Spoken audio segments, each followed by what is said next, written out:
प्रभु का धन्यवाद हो। आज की शाम हम अपने समय की पाबंदी रखते हुए इस बाइबल क्लास को शुरू कर रहे हैं। हम जानते हैं कुछ बहुत कम लोग आए, मगर हम जानते हैं परमेश्वर और लोगों को जोड़ेगा आने वाले समय में। और हमारी यही प्रार्थना है कि अधिक से अधिक लोग इस जूम मीटिंग क्लासेस में जुड़ें, ताकि ये सत्यों को अच्छी तरह जान सकें और सत्य में आराधना कर सकें। मेरा निवेदन है मेरी वाइफ मीना को कि वो प्रार्थना से इस सत्र को शुरू करें। आइए मिलकर प्रार्थना करें। पिता परमेश्वर, धन्यवाद करते हैं इस समय के लिए। तेरे अनुग्रह के सिंहासन के पास आते प्रभु जी, धन्यवाद करते हैं तेरे जीवित वचन के लिए, जो हमें संकेत देता है प्रभु, तेरे क्रूस के कार्य के लिए प्रभु, उसकी विजय की घोषणा के लिए, क्योंकि आपने पूरा काम किया है खुदा बाप, इसके लिए हम धन्यवाद देते हैं। आपने पूरा काम किया, इसलिए हम प्यारे परमेश्वर आपके जीवित कलाम के अंदर जो लिखा है प्रभु जी, जब तुम इकट्ठा हो तो तुम ऐसे करा करो प्रभु जी। आपने हमें सिखाया कि प्रभु जी आपने अपना बदन और अपना लहू दिया, ताकि खुदावंदा हम उससे तृप्त हो सके, हम उससे जीवन और भरपूरी का जीवन हमें मिल सके अपने आत्मा, प्राण और शरीर के लिए। हम धन्यवाद देते हैं प्यारे परमेश्वर इस कीमती कुर्बानी के लिए। धन्यवाद करते हैं कि आपका बदन और आपका लहू हमें आपके स्वरूप और आपकी समानता के अंदर हमारे को ले जाता है प्रभु जी, मोल्ड करता है, हमें ट्रांसफॉर्म करता है, हमें बदल देता है। इसका धन्यवाद करते हैं मेरे प्यारे खुदावंदा। धन्यवाद करते हैं इस समय जो भी जोड़ रहे हैं प्रभु, आप सहायता मदद करिए, हर एक बाधाओं को दूर करिए, और यीशु के नाम से ये प्रभु जी जो प्रभु भोज के ऊपर जो जीवित वचन कलाम प्रभु आपके बेटे बताएंगे, आपका अभिषेक के द्वारा प्रभु ये बहुतों के जीवन में एक आशीष का कारण बने। आपके अभिषेक से प्रभु वचन को बांट सकें, उस भोजन को, आत्मिक भोजन को बांट सके, जिसके जरिए प्रभु जी अपने आत्मा, प्राण, शरीर तृप्त हो सके प्रभु जी। धन्यवाद करते हैं, आपके इस सभा को प्रभु आपके हाथों में देते हैं, और प्रभु यीशु जो पार्टिसिपेट कर रहे हैं वो बाद में भी सुनेंगे प्रभु, होने दीजिए उनकी बुद्धि खुलने पाए, और प्रभु ये देख सके कि आपका लहू और आपका बदन प्रभु उनके जीवन के अंदर अद्भुत चिन्ह चमत्कार करता है। धन्यवाद करते हैं आपके बेटे के लिए। इस सारी आज की सभा को आपके हाथ में देते हैं। छोटी सी दुआ को यीशु के नाम से कबूल करिए। आमीन आमीन आमीन। Very powerful prayer. जय मसीह की। जय मसीह की, जय मसीह की। आशा करता हूँ वो लोग जुड़े हैं, और हम अब बिना विलंब करे इस सत्र को शुरू कर रहे हैं। दुआ हो चुकी है और रिकॉर्डिंग भी शुरू कर दिया है मैंने, तो अब जितने भी लोग जुड़ रहे हैं वो अपने माइक को म्यूट कर लें, ताकि कोई डिस्टर्बेंस नहीं आए इसमें। ठीक है, चलिए। तो आज का विषय जो है वो प्रभु भोज है, इंग्लिश में कम्युनियन है, लॉर्ड सपर भी बोलते हैं उसको। लॉर्ड सपर, प्रभु भोज, कम्युनियन, और ये मसीह समाज के लिए एक बहुत अहम विषय है। जितना ये अहम है, साथ ही साथ इसके विषय में प्रकाशन के लोगों के बीच में प्रकाशन ना होने के कारण कई प्रॉब्लम्स भी शुरू होते हैं, और यहाँ तक बाइबल को सही, जो पौलुस बताता है उसको सही व्याख्या न होने के कारण कई लोग इसको लेने के लिए डर भी जाते हैं। मैं आज आपको इन भ्रांतियों को हटवाने के लिए वचन से आधारित प्रभु भोज पे शिक्षा दे रहा हूं। आशा करता हूं जो रिकॉर्डिंग करते हैं हम, ये आने वाले दिनों में YouTube पे अवेलेबल रहती है, और जो आज जुड़ नहीं पाया वो उसको वहाँ से देख सकते हैं। ठीक है, तो मैंने जैसे आप लोगों को निवेदन करा, जो भी जुड़ रहे हैं वो अपने माइक्स को म्यूट कर लें ताकि कोई डिस्टर्बेंस आवाजें नहीं आए रिकॉर्डिंग में। जब हम प्रभु भोज लॉर्ड सपर की बात करते हैं तो अक्सर जो आयतों को बोला जाता है उसके पहले उसको देखते हैं। वो है पहला कुरिन्थियों 11 में। इसमें पहला कुरिन्थियों 11 खोलें और उसका 23 से पढ़ रहा हूं मैं आगे, जो यहाँ दिखेगा भी। यहाँ पौलुस ये बोलता है, क्योंकि ये बात मुझे प्रभु से पहुंची। ये अक्सर आप जब संडे स्कूल्स को जब प्रभु भोज लेते हैं कलीसियाओं में और कहीं पे, क्योंकि ये बात मुझसे पहुंची और मैंने तुम्हें भी पहुंचा दी कि प्रभु यीशु ने जिस रात पकड़वाया गया रोटी ली। ठीक है ना, आपको ध्यान है, चेलों को लेकर आया परमेश्वर, अपर रूम में गया और फिर वहां पे प्रभु भोज का कार्यक्रम शुरू हुआ। फिर लिख रखा है इसके आगे, एक बार मैं आयतों को पढ़ लेता हूँ फिर समझाने की कोशिश करूंगा। और धन्यवाद करके उसे तोड़ी और कहा, ये मेरी देह है जो तुम्हारे लिए मेरे स्मरण के लिए यही किया करो। ये किसके लिए देह है? यीशु मसीह के लिए नहीं है, ये हमारे लिए है ये देह। और ये देह जैसी नहीं लिख रखा है। जब उसने रोटी को तोड़ा कहा ये मेरी देह है। लोग अभी भी सोचते हैं जो रोटी ले रहे हैं वो डिनोट करती नहीं, उसको जब हम लेते हैं तो हमको ये मानना है जो रोटी हम ले रहे हैं वो परमेश्वर की देह है। और वो किसके लिए तोड़ा गया? हमारे लिए। तुम्हारे लिए मीन्स हमारे लिए, मेरे स्मरण के लिए यही करा। फिर आगे लिखा, इसी रीति से उसने बियारी के बाद कटोरा भी लिया और कहा, ये कटोरा मेरा लहू में नई वाचा है। जैसा नहीं लिख रखा क्योंकि कटोरा जो है उसमें जो है चीज है वो ऐसा लग रहा है जैसा, ऐसा नहीं। ये कटोरा मेरे लहू में नई वाचा है, जब कभी पियो तो मेरे स्मरण के लिए किया। तो ये चीज जो है वो परमेश्वर क्या स्मरण कराना चाहता है कि लहू क्यों बहाया गया और ये बदन क्यों तोड़ा गया। आगे फिर बोलता है, क्योंकि जब कभी तुम ये रोटी खाते, अब ये नहीं कहा ये रोटी जो है वो बदन जैसी है और उसको खाते, नहीं, ये रोटी खाते और इस कटोरे से में से पीते हो तो प्रभु की मृत्यु को जब तक वो ना आए प्रचार करते हो। ये हमारा अनुभव होना चाहिए।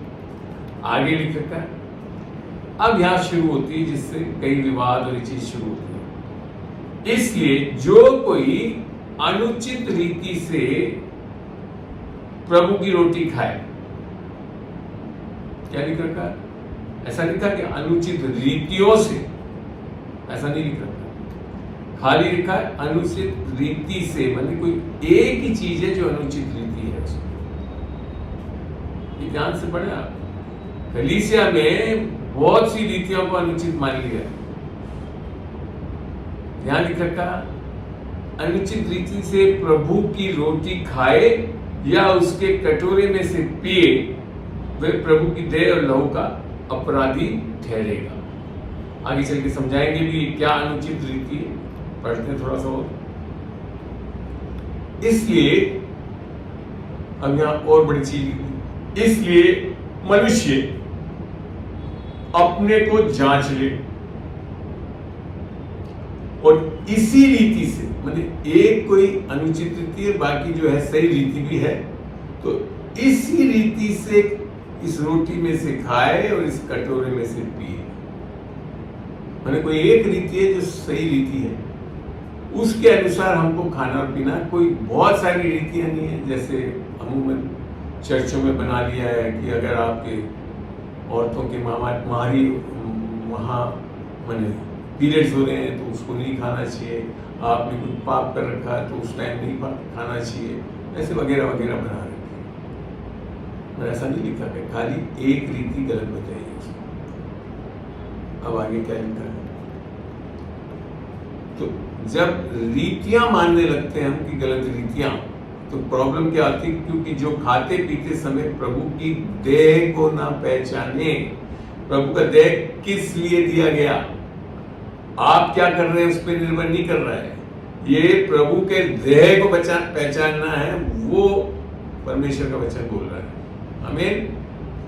तो यहाँ पे लिख रखा है, क्योंकि जो खाते पीते समय प्रभु की देह को ना पहचाने, वह इस खाने और पीने से अपने ऊपर दंड लाता है। एक ही अनुचित रीति बताई और उस रीति से नहीं खाएंगे तो उसके कारण हमारे ऊपर दंड आएगा करके बोला है। आगे चलते हैं। इसी कारण एक अनुचित रीति से जब खाते हैं तो इसी कारण तुम में बहुत से निर्बल और रोगी हैं और बहुत से सो भी गए अर्थात मर भी गए हैं। चलिए इसको पूरा करके फिर आगे समझाता हूँ। यदि हम अपने आप को जांचें तो दंड ना पाते। ऐसा लग रहा है कि हमको कुछ जांचना है और देखना है कि हम क्या गलत कर रहे हैं, फलाना, ऐसे ही इसका निष्कर्ष निकालते हैं। जबकि पौलुस बोल रहा है एक ही रीति है, उसके बारे में जांचना है। मेरे प्रिय भाई जो भी जुड़े हैं वो अपने माइक को म्यूट कर लें। Thank you. फिर आगे लिखा है, परंतु प्रभु हमें दंड देकर हमारी ताड़ना करता है, इसलिए कि हम संसार के साथ दोषी न ठहरे। ये वो दंड नहीं है। जो भाई और बहन जो भी अभी जुड़े हैं, अपने माइक को प्लीज म्यूट कर लें। आपका डिस्टर्बेंस आ रहा है, रिकॉर्डिंग में दिक्कत आ रही है। आप वहीं से कर दीजिए अंकल जी, उनको शायद सुनाई नहीं दे रहा। कौन है? अब देख ले बार अच्छा जी ने हो जाएगा। Vina, you have to come and put it off, please. आप ही कर दीजिए अपने यहाँ से। वो मैं तो हाथ पर नहीं पहुंचता, बिना ठीक है, बिना आगे कर ली है नहीं अभी तक उसको। ठीक है, क्या नाम बताएं आप?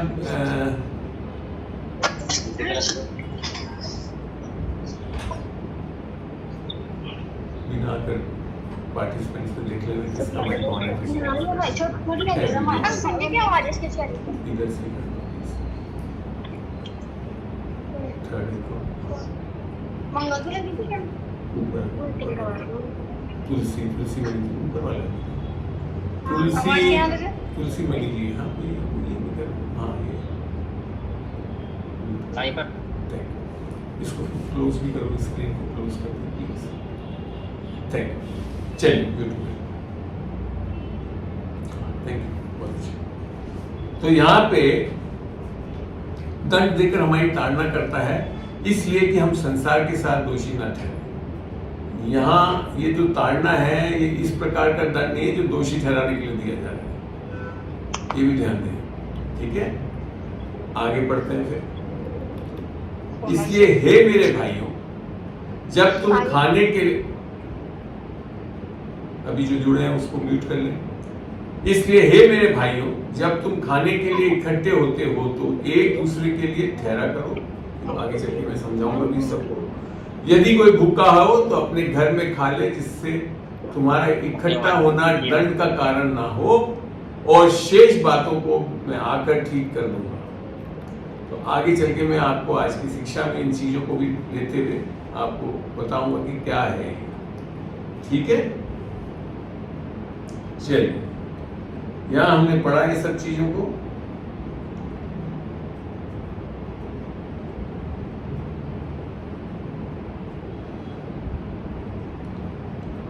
मेरा आज मानना है कि प्रभु भोज की शिक्षा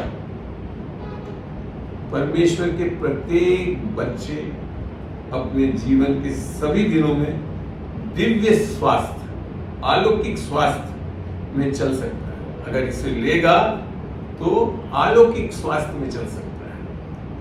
मुझे पूरा विश्वास है कि प्रभु ने मुझे स्वास्थ्य देने वाली, जीवन प्रदान करने वाली प्रभु भोज की चंगाई शक्ति के बारे में सिखाने के लिए एक मिशन दिया है।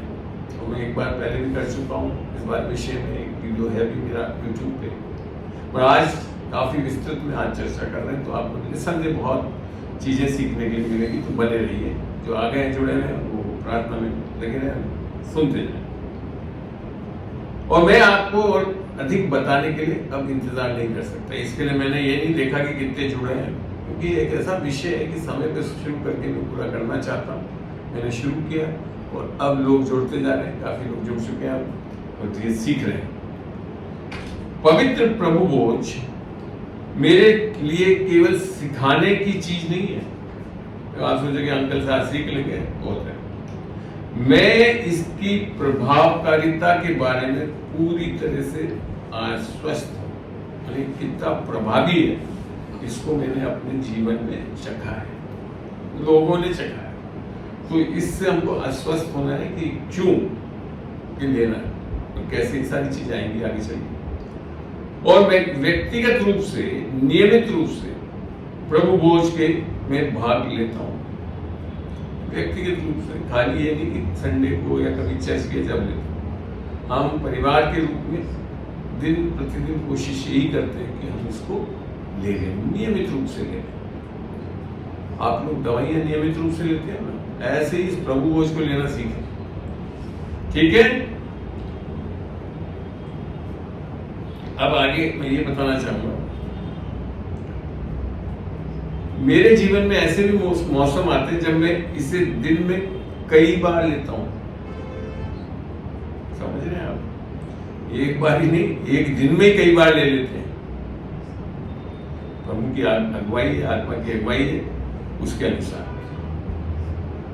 और मैं आपको ये बताना शुरू नहीं कर सकता कि कैसे प्रभु भोज को स्वतंत्र रूप से प्राप्त करने की स्वतंत्रता ने मुझे और मेरे परिवार को आशीर्वाद दिया।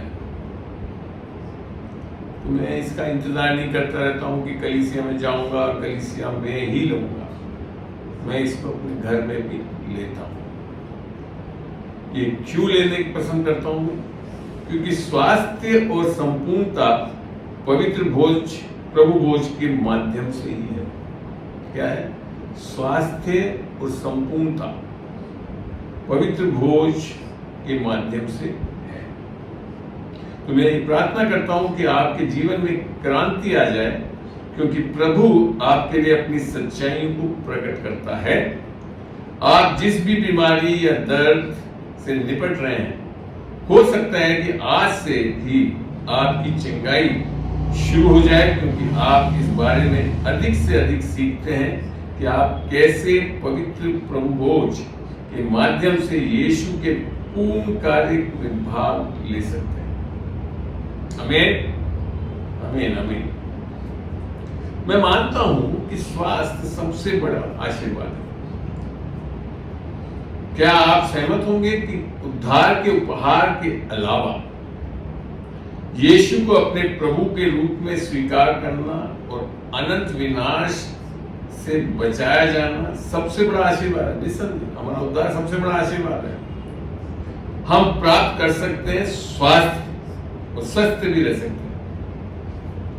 आपके पास एक शानदार परिवार हो सकता है, लेकिन अगर आप अपनी पीठ के बल सपाट हैं और उनके साथ रहने का आनंद नहीं उठा पा रहे सकते हैं, तो ये दुख का विषय है। जहां तक पैसे की बात है, आप नवीनतम चिकित्सा उपचार या सर्वोत्तम सर्जनों अर्थात सर्जन्स जो होते हैं ना, ऑपरेशंस करते हैं, को वहन करने में सक्षम हो सकते हैं।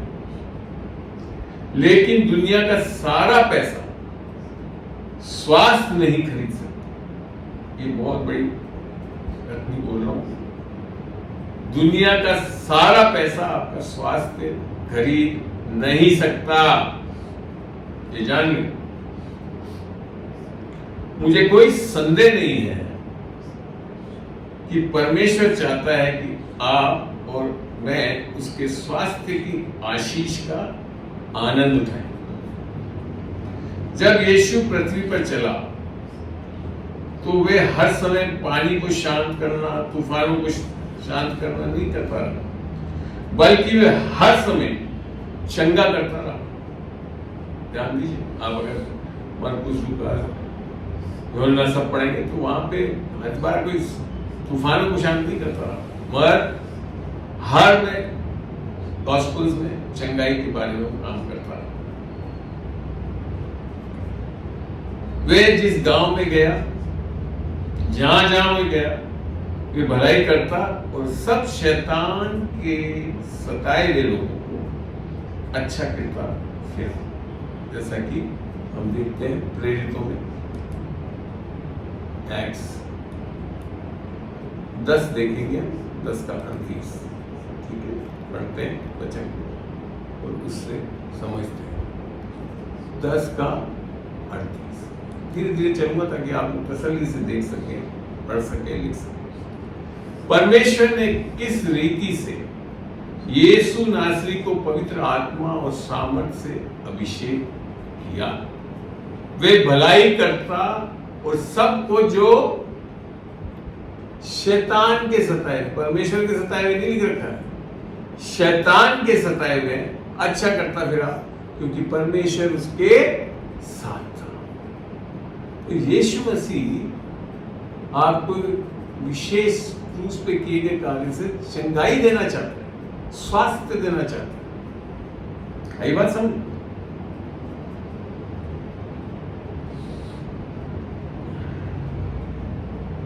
अब हो क्या रहा है, हमें एक तरह से लूटा जा रहा है, बल्कि लूट लिया गया है।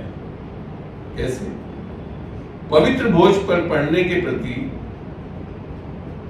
मेरा जरूरी कार्य, मैंने इसको क्यों सिखाना बहुत जरूरी है, में से एक ये है कि मैं त्रुटिपूर्ण कानूनी अर्थात व्यवस्था पे आधारित शिक्षण का शिकार था, मैं भी खुद था, जिसने मुझे कई वर्षों तक भय और बंधन में रखा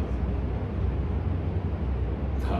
मुझे आश्चर्य नहीं होगा यदि इससे पढ़ने वाले आप में से कुछ को भी यही बातें सिखाई जाए।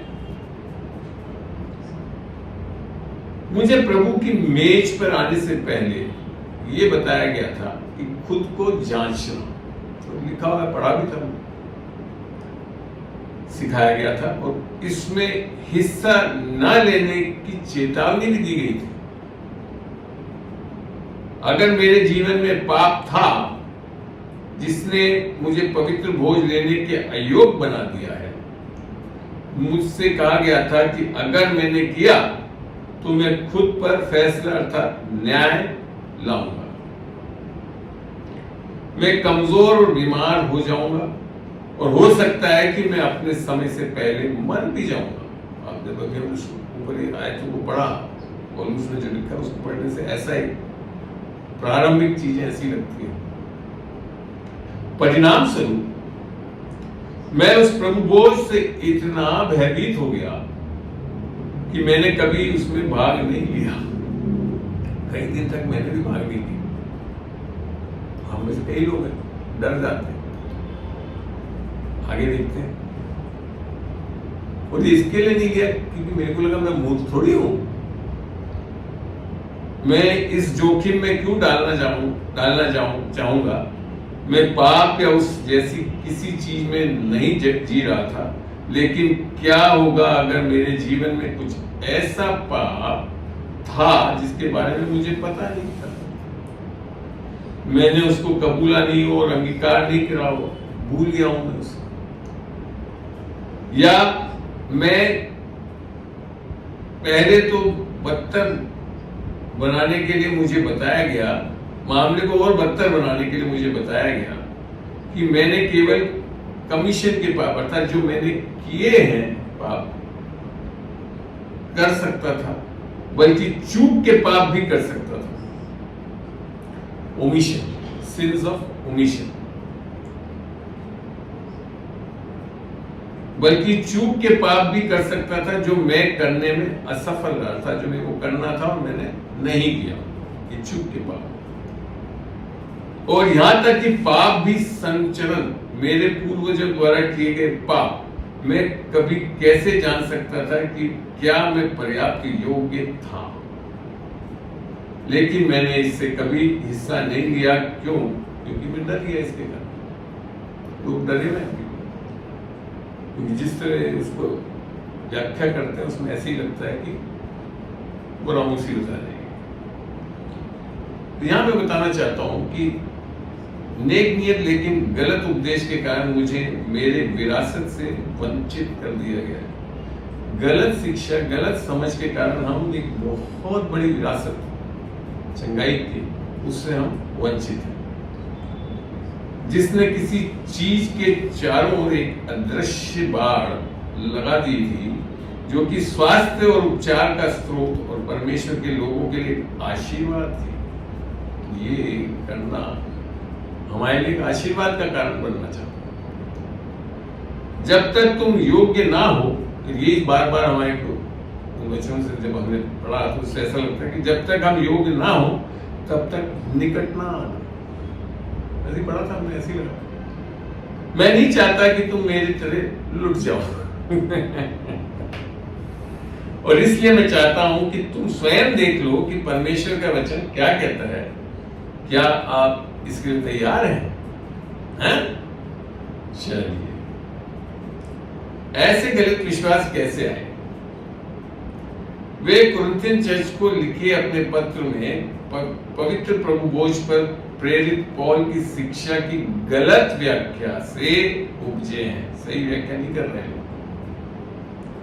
इसलिए जो कोई अनुचित रीति से इस रोटी को खाता है, लिख रखा है, वे इस कटोरे में से पीता है, वे यहोवा की देह और लहू का अपराधी ठहरेगा। परंतु मनुष्य अपने आप को जांच ले और इसी रीति से इस रोटी में से खाए और इस कटोरे में से पिए, ताकि जो खाते पीते समय प्रभु की देह को ना पहचानता हो। ये उनके कारण वे इस खाने पीने से अपने ऊपर दंड लाते। अगर हमें कुछ सही पता नहीं है कि क्यों देह को तोड़ा गया और लहू बहाया गया, तो हमारे ऊपर क्या है? दंड लाते हैं। इस कारण तुम में से बहुत से निर्बल हैं और रोगी हैं और बहुत से सो गए हैं। पहला कुरिन्थियन 11:27-30 जो हमने अभी पढ़ा भी था। लोगों ने आयत 27 और 29 को गलत समझा है और सिखाया है कि हम भाग नहीं ले सकते प्रभु बोझ के, अगर हम अपने पापों के कारण अयोग्य हैं। ऐसा लगता है उसको पढ़ने से कि हम अपने पापों के कारण अयोग्य हैं, उसके लिए हमको नहीं लेना चाहिए, नहीं तो दंड आएगा। परंतु यीशु का लहू हमारे लिए पहले ही बहाया जा चुका है और विश्वासियों के रूप में हम मसीह में परमेश्वर की धार्मिकता है। ये वचन बताता है। दूसरा कुरिन्थियों 5:21 यही लिखा है। हम पूरी तरह से धर्मी हैं और इसलिए योग नहीं है क्योंकि हम सिद्ध हैं, बल्कि इसलिए कि वे सिद्ध हैं। यीशु मसीह की सिद्धता पे हम विश्वास करने के कारण हम सिद्ध किए जाते हैं। आई बात समझिए। अब मैं ये स्पष्ट करना चाहता हूं कि मैं पाप के विरुद्ध हूं,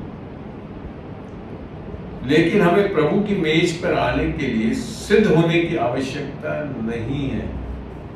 घबराइए, बने रहिए, कभी आप समझ में भी आ जाएगा। अगर ये एक शर्त होती कि मेरे को सिद्ध होना तभी लेना है, तो कोई भी हिस्सा नहीं ले पाता। साथ आप कोई भी हिस्सा नहीं ले पाता। आप ये नहीं सोच सकते कि आपने कोई गंभीर या बड़ा पाप किया, परंतु परमेश्वर के लिए पाप पाप है। और यदि आप एक क्षेत्र में भी विफल होते हैं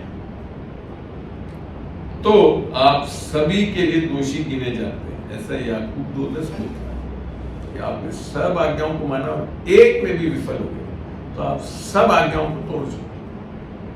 परमेश्वर का व्यवस्था बहुत कठोर है। धन्यवाद परमेश्वर की, जब हम असफल होते हैं हमें उसके लहू के द्वारा छुटकारा अर्थात उसके उस अनुग्रह के धन के अनुसार पापों की क्षमा मिलती है। ऐसा इफिसियों 1:7 बताता है। पढ़ के भी देख लेते हैं इसको। इफिसियों बोल रहा हूं, इफिसियों का 1:7 पढ़ के देखते हैं। चलिए, हमको मसीह में उसके लहू के द्वारा छुटकारा अर्थात अपराधों की क्षमा परमेश्वर के उस अनुग्रह के धन के अनुसार मिला है। हमारे कर्मों के अनुसार नहीं मिल रहा, उसके अनुग्रह के धन के अनुसार मिल रहा है। आई बात समझ?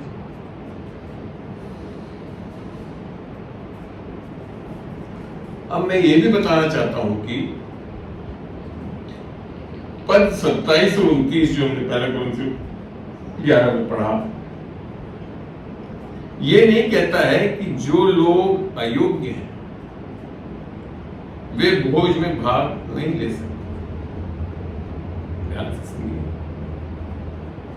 नजदीक से देखें, पौलुस इस तरीके पर बारे में बात कर रहा था जिसमें एक व्यक्ति प्रभु भोज में भाग लेता है। प्रेरित कुरिन्थियन कलीसिया को लिख रहा था जो प्रभु भोज के साथ अश्रद्धा का व्यवहार कर रहा था, दूसरों की परवाह किए बिना अपनी भूख मिटाने के लिए खा रहा था और यहां तक कि नशे में भी हो रहा था। जिस रीति में से वे सहभागी हो रहे थे उसका वर्णन पौलुस ने किया है।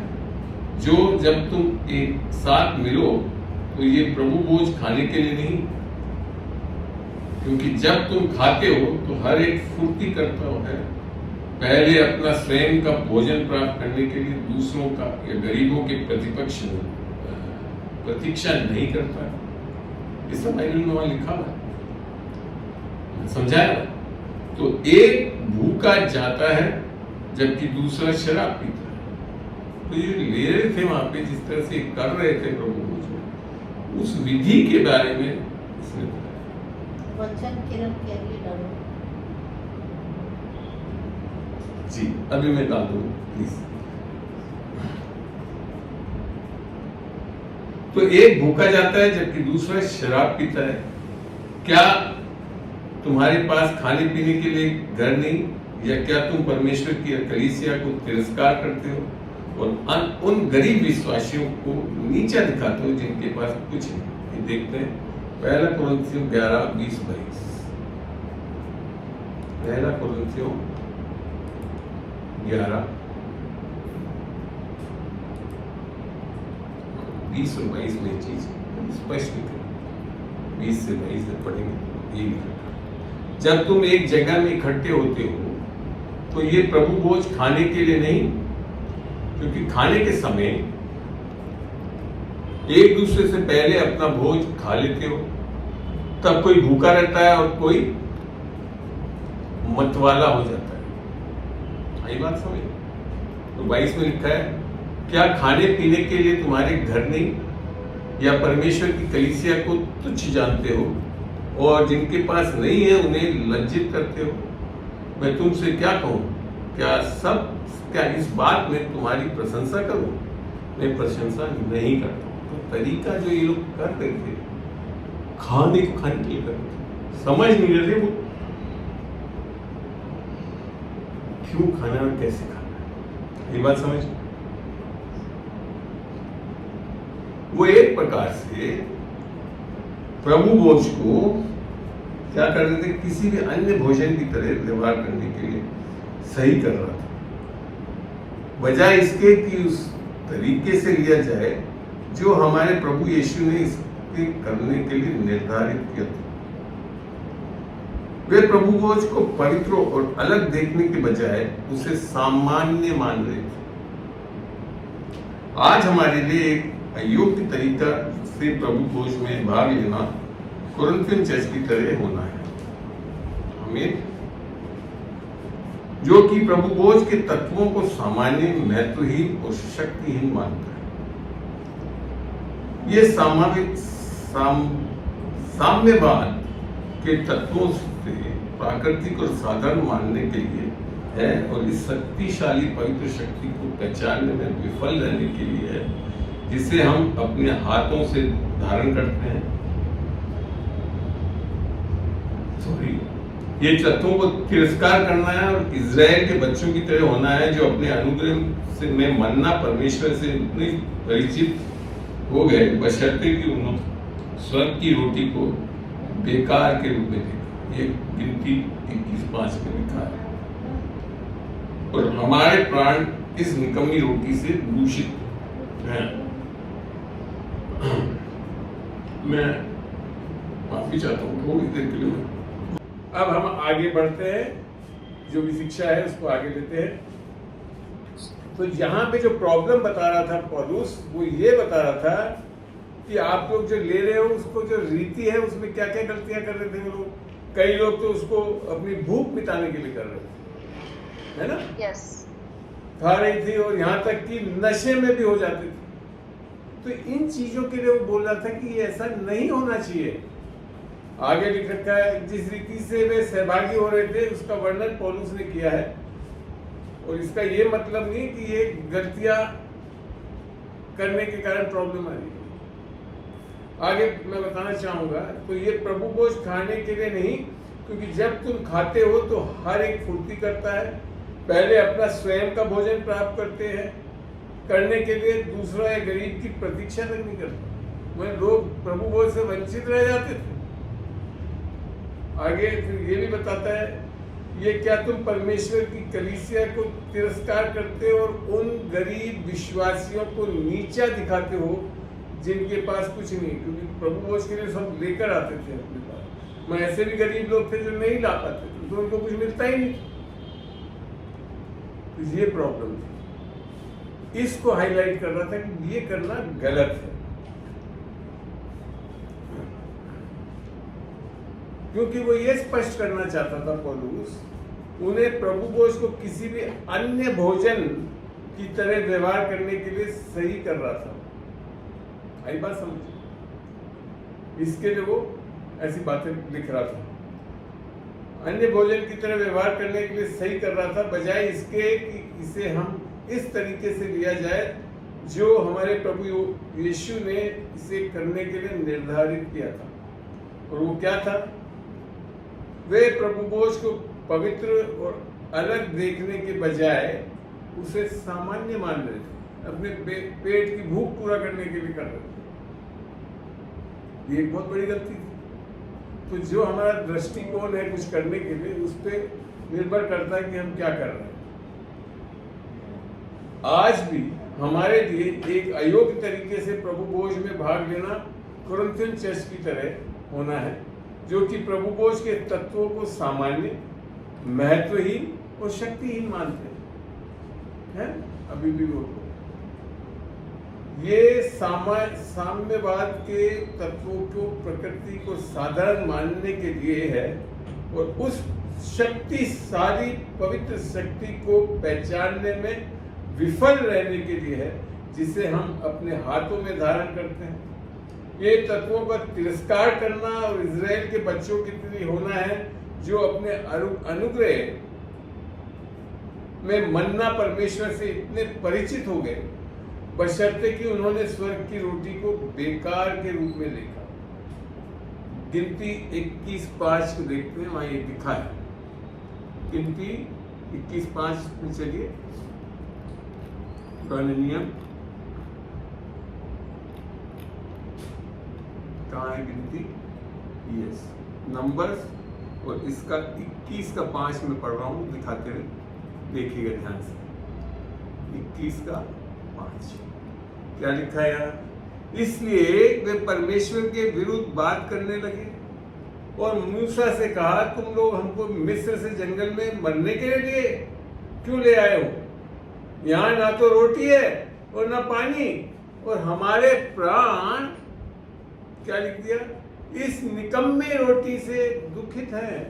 जबकि मन्ना ऐसी रोटी थी जिससे वो पूरे तृप्त हो रहे थे। मैं क्या कह दिया? निकम्मी। ऐसे ही प्रभु भोज को भी कई लोग इस रीति से ले रहे हैं, मतलब उसका महत्व नहीं समझते। इसके लिए पौलुस उनको क्वेश्चन कर रहा था। ये आम खाने के रूप में ले रहे थे, पेट भरने के लिए ले रहे थे, यहाँ तक नशा करके नशे में दुख भी हो जाते थे। तो ये गलत तरीका, ये रीति को गलत बता रहा था।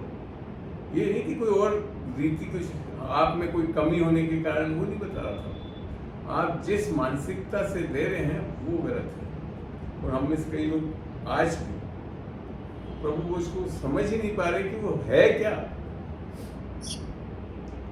ये बस है कि रोटी खाने और प्याला लेने की गतियों में गुजरे बिना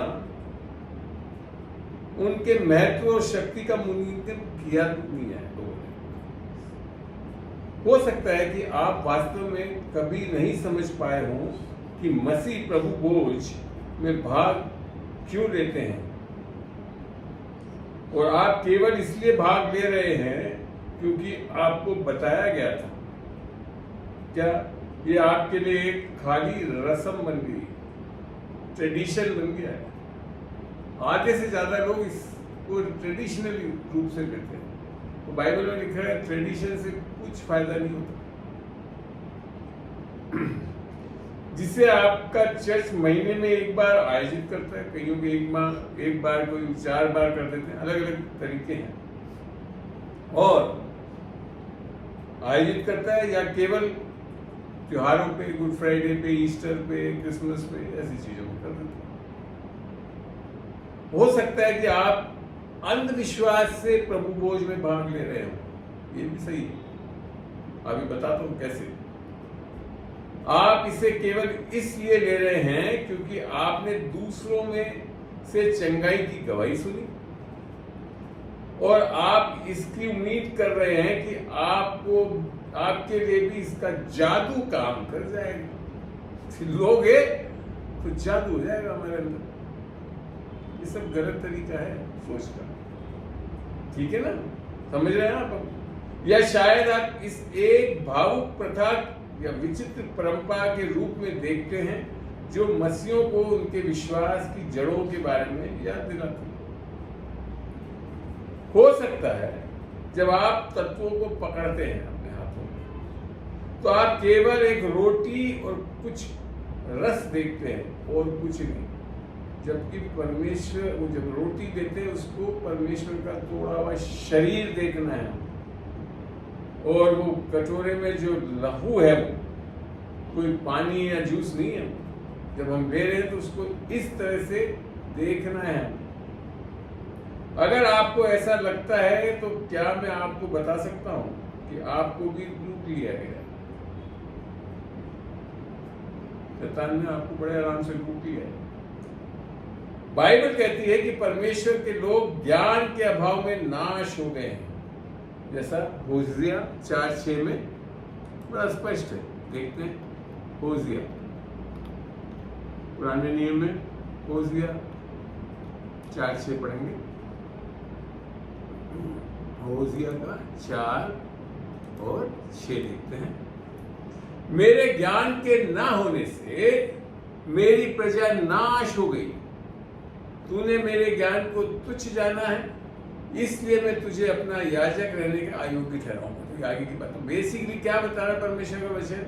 जब हमारे को सही ज्ञान या बोध नहीं हो रहा है इसका, तो हमारे लिए क्या हो गया? वो बेकार हो गया। तो ऐसा ही हो रहा है। हम लोग बहुत साधारण चीज, हाँ ले लो, हो जाएगा, कुछ हो जाएगा, किसी को चंगाई मिली तो हमको भी मिल जाएगी तो बड़ा खुश हो जाएगी, नहीं तो ठीक है। ये तरीका नहीं है प्रभु भोज को देने का। आमीन। अगर आपको ऐसा लगता है तो क्या मैं आपको बता सकता हूं कि आपको भी लूट लिया गया है। बाइबल कहती है कि परमेश्वर के लोग ज्ञान के अभाव में नाश होते, जैसे पढ़ा हमने। पवित्र भोज वास्तव में क्या है, इसके बारे में आपके ज्ञान की कमी आपको नष्ट कर रही है, और आप इसे जानते भी नहीं है। सच बता रहा हूं, मैं भी बहुत दिनों तक नहीं जाना इसे। मैं आपको बताता हूं कि हमारे जहां पे भी चर्चों में दिलाया जाता है, वो एक हिस्सा के रूप में है पवित्र भोज जब शामिल होते हैं। और मुझे ये विश्वास है कि ये किसी भी दवा, किसी भी चिकित्सा प्रक्रिया, किसी भी एंटीबायोटिक और हमारे शरीर को ठीक करने के लिए इस्तेमाल की जाने वाली किसी भी केमोथेरेपी से अधिक शक्तिशाली है। मैं आपको बताता हूं कि मैं पवित्र भोज में विश्वास क्यों करता हूं। ये अलौकिक जीवन का सोता है। क्या? अलौकिक जीवन का सोता है जिसे मानव जाति पीढ़ियों से खोज रही है। और क्यों मैं हर बार ये मानता हूं कि जब भी हम इसका हिस्सा बनते हैं हम अपने युवाओं की उकाब की तरह नए सिरे से तैयार कर रहे हैं। इसको पढ़ते हैं भजन संहिता 103:5 में। भजन संहिता साम्स 103 बोलते हैं। 2 मिनट दीजिए मेरे को। वचन को देखना बहुत जरूरी है, समझना बहुत जरूरी है। यहाँ लिख रखा है 103:5 में क्या? वही तो तेरी लालसा का उत्तम पदार्थों से तृप्त करता है जिससे तेरी जवानी उकाब के समान नई हो जाती है। हमें आप समझ रहे हैं इस रहस्य को? अब आप देखिए कि जब से आदम ने पाप किया तब से पृथ्वी एक परमेश्वरीय न्याय के अधीन आ गई थी। श्राप आ गया, बुढ़ापा, बीमारी और मृत्यु सभी इस दिव्य वाक्य, जो सेंटेंस मिला ना, इसके कारण, उसकी अनाज्ञाकारिता के कारण परमेश्वर के द्वारा उसका हिस्सा बन गए। वास्तविकता यह है कि हम पतित संसार में रहते हैं और परमेश्वरीय वाक्य अर्थात जो उन्होंने एक सेंटेंस दिया कि तुम शापित हो जाओगे, तो वो प्रभाव हमारे सभी नश्वर शरीरों पे हो रहा है। समझ में आ रही है आपको? क्यों परेशान हो गए हम बीमारियों से? वो उसके कारण हुआ। श्राप परमेश्वर ने दिया आदम की अनाज्ञाकारिता के। तो दिखा ना, एक की अनाज्ञाकारिता से हम बहुत से लोग पापी ठहरे। रोमियो 5:20 बताता। तो ये है मुख्य कारण। वास्तविकता ये है कि हम पतित संसार में रहते हैं और परमेश्वरीय इस वाक्य सेंटेंस जो मिला है कि ये प्रभाव हमारे सभी नश्वर शरीरों पर हो रहे हैं। होंगे भी नहीं, हो रहे हैं। आदम ने जिस दिन करा उस दिन से शुरू हो गया था वो सब कुछ। परंतु परमेश्वर ने कभी नहीं चाहा था कि उसके बच्चे इसमें से कोई कष्ट सहें। इसलिए उसने अपने पुत्र को हमारे पापों और बीमारियों को उठाने के लिए क्रूस पर भेजा। समझ रहे ना? यही कारण है कि उसने इस दुनिया पर आने वाले दैवीय न्याय अर्थात अलौकिक न्याय जो परमेश्वर के कारण मिल रहा है से बचने के लिए, इसके प्रभाव को दूर करने के लिए पवित्र भोज का एक मार्ग के रूप में प्रदान किया है। समझ रहे हैं आप? परमेश्वर ने निसंदेह कर्ज करा सकता, और उससे बचने के लिए क्या करा? एक तरीका और पवित्र भोज शुरू करवाया। हमें पवित्र भोज उनके स्वास्थ्य और पूर्णता के लिए हमारे शरीर में बहने के लिए एक अलौकिक चैनल है, एक तरीका है कि हम परमेश्वर की अलौकिक स्वास्थ्य को हमारे जीवन पाए। किसके द्वारा? प्रभु भोज के द्वारा। समझ रहे हैं बात? और ऐसा नहीं मानते हुए हम क्या कर रहे हैं? सामान्य खाना मान रहे हैं, खाए जा रहे हैं भूखे के लिए, किसी के लिए ध्यान नहीं दे रहे। ये नहीं है तरीका लेने का। इसके लिए पौलुस समझा रहा था चर्च में। अब हम देखें तो जबकि दुनिया कमजोर और बीमार होती जा रही है, बुढ़ापा आ रहा है, बीमारी आ रही, सब हो रहा है, मेरा मानना है कि हर बार जब हम विश्वास से प्रभु भोज में भाग लेते हैं तो हम मजबूत और स्वस्थ हो रहे हैं। आमीन, आमीन। अभी देखो शैतान ने डाला मेरे ऊपर अभी, आमीन आमीन। ऐसा कोशिश करा कि हाँ बैठ जा साइड में, कल करेंगे। नहीं, मैं क्योंकि इस प्रभु भोज पे विश्वास कर रहा हूँ और आज इसकी सेविका ही कर रहा हूँ, मैं दृढ़ हूँ कि एक अलौकिक जीवन मेरे अंदर बह रहा है। बहेगा नहीं, बह रहा है। और इसके लिए मैं खड़े होकर इस वचन को और हियाव के साथ बताऊंगा। और प्रभु का धन्यवाद हो कि आप लोगों ने फौरन प्रार्थना करी। प्रार्थना का प्रभाव आप देख रहे हैं कि ये सेशन कंटिन्यू होकर और पूरा होगा, और आज आप शाम को इसके फायदे को देखेंगे। यहाँ ये मैं बताना चाहता हूँ कुछ ऐसे जिन्होंने 1 कुरिन्थियों 11:27 का गलत अर्थ निकाला है ये कहने के लिए कि जब हम अयोग्य हैं और प्रभु भोज में भाग लेते हैं तो परमेश्वर हमें बीमारियां देकर हमारा न्याय करेगा। पढ़ते तो ऐसे ही लगता है, जब 11:27 को पहला कुरिन्थियों 11:27 को जो पढ़ भी दिया था, पढ़ लेना एक बार, तो ऐसे ही लगता है वहां। ये मुझे दुखी करता है सही में कि लोग अनजाने में हमारे प्यारे पिता पर हमें बीमार करने का आरोप लगा रहे हैं। समझ रहे हैं? जब हम ऐसी सोच रखते हैं तो हम अपने परम पिता पे आरोप लगा रहे हैं कि वो हमको बीमार कर रहा है। अब उन्होंने हमसे बीमारियों को दूर करने के लिए परम बलिदान दिया था, जबकि उल्टा है, परम बलिदान तो हमारे को बीमारियों से दूर करने के लिए दिया गया। हम कह रहे हैं कि वो दंड देगा, बीमारी देगा। बिल्कुल गलत है। क्या ये धोखेबाज के समान नहीं है कि वे ठीक उसी चैनल के चारों ओर गलत विश्वासों की बाढ़ लगा देते हैं, जिसे हम बीमारी और बीमारी के प्रतिकारक के रूप में चाहते थे।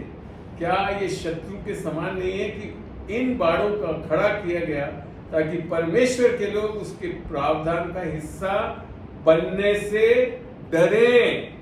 तो परमेश्वर का वचन बोलता है, परमेश्वर ने हमें डर की आत्मा नहीं दी परंतु सद्बुद्धि, प्रेम और ज्ञान की दी, सामर्थ्य की। हमें 2 कुरिन्थियों 3:17 में जब आप बाइबल में प्रारंभिक चर्च को देखते हैं तो स्पष्ट रूप से समझ गया था कि प्रभु भोज कितना शक्तिशाली है। इसलिए उन्होंने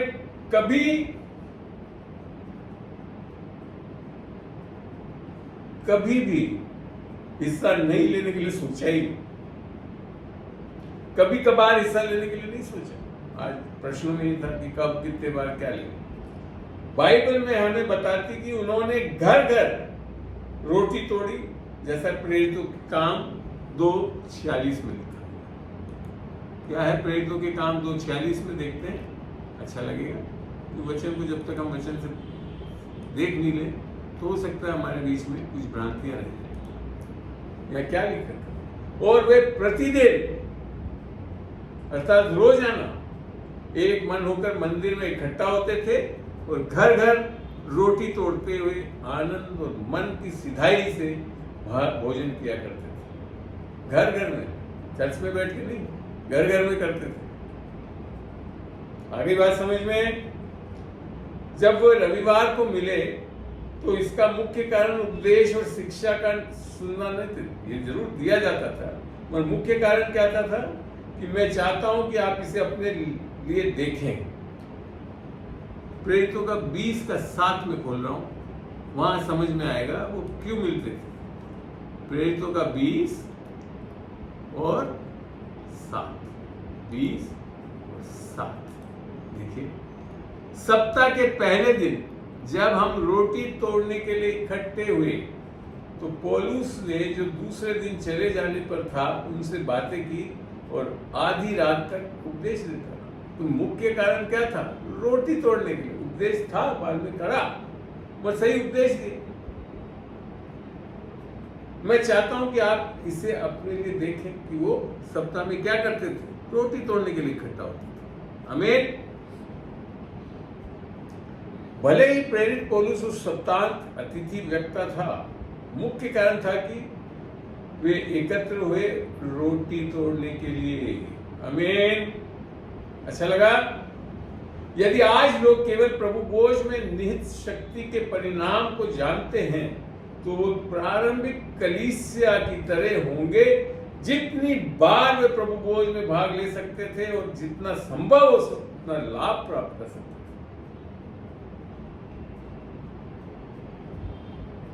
क्या हो गया? आवाज नहीं आ रही है?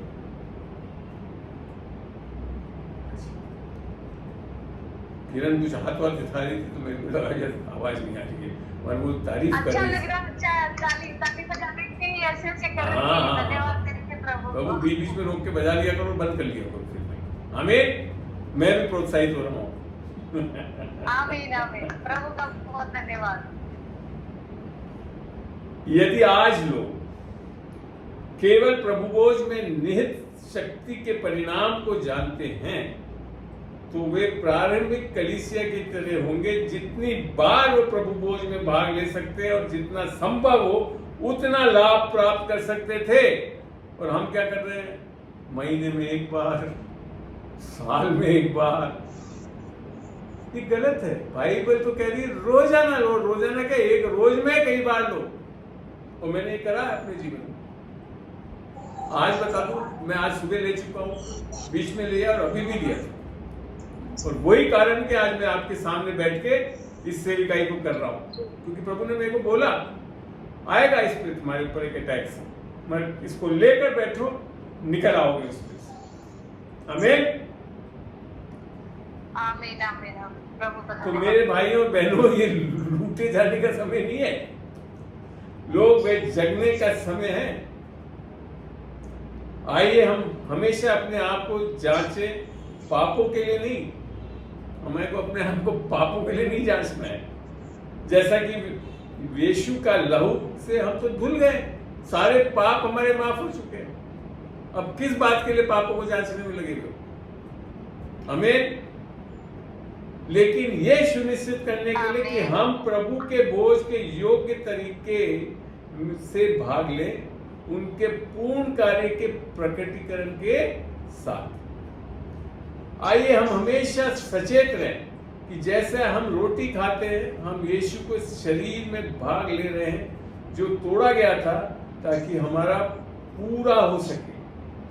पहला कोरिन्थियों 11:24 पढ़ के देखते हैं इसके लिए।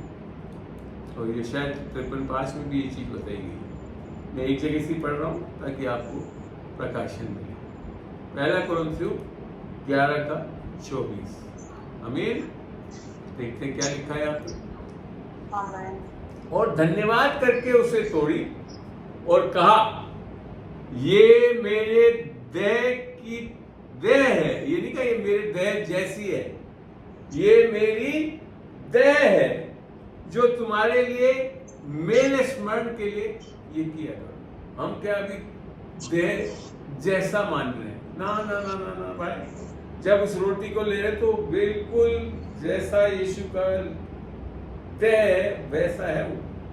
इसके लिए इतना शक्तिशाली है वो, जैसा नहीं है देह की जैसे, वो है देह। ये मान के लेना है। आमीन। ठीक है। आमीन। और यही चीज 53:5 में यूं लिखा हुआ है वहां, परंतु वे हमारे ही अपराधों के कारण घायल किया गया, वे हमारे अधर्म के कामों के कारण कुचला गया, हमारी ही शांति के लिए उस पर ताड़ना पड़े कि उसके कोड़े खाने से हम चंगे हो जाएं। ये है उसका देह। आमीन। उसका देह इसके लिए नहीं तोड़ा गया कि हम बीमार पड़े रहे, परेशान होते रहे, हम चंगे हो सकते। और हो गए नहीं, हो गए लिख रखा है पत्रस में, जब पढ़ते तो वहां लिख रखा है उसके कोड़े खाने से हम चंगे हो गए। आमीन। चलिए। आमीन आमीन। और जब हम प्याले को पीते हैं तो आइए हम सचेत रहें कि हम उसका लहू ले रहे हैं। लहू जैसा नहीं है वो जूस, वो यीशु मसीह का लहू है, ये मान के लेना है। और फिर लिखा है कि तो आइए हम सचेत रहें कि हम उसका लहू ले रहे हैं जो हमारे सभी पापों, 1 2 3 नहीं, सभी पापों की क्षमा के लिए बहाया गया है। देखते हैं इसको भी। मत्ती 26 खोल रहा हूं मैं, और आप इससे आशीषित होंगे। मत्ती का 26। देखो थोड़ा समय लूंगा मैं आज, मगर आप इस चीज में बने रहिए, और आज आप बहुत बड़ा आशीष का कारण बनने वाले हैं। और आपको एक बहुत प्यारा प्रकाशन दे रहा है प्रभु इस सीखने वाली शिक्षा से। देखते 26 का 28 में। क्यों वे वाचा का मेरा वह लहू है, मेरे जैसा लहू नहीं है, मेरे वाचा का वह लहू है जो बहुतों के लिए पापों की क्षमा के लिए बहाया जाता है। ये है वो प्यारा।